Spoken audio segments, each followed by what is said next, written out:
Let's chika. Donnie, napilitang umamin. Opo, baliw na baliw ako kay Bel Mariano. Nagkakaloka itong si Donnie Pangilinan. Meron pala siyang theopicide.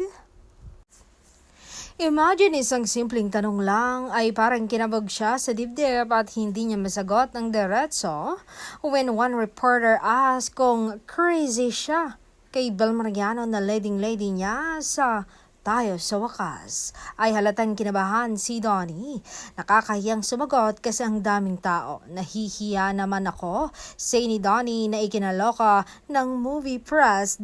Danielle was fidgety in answering the question.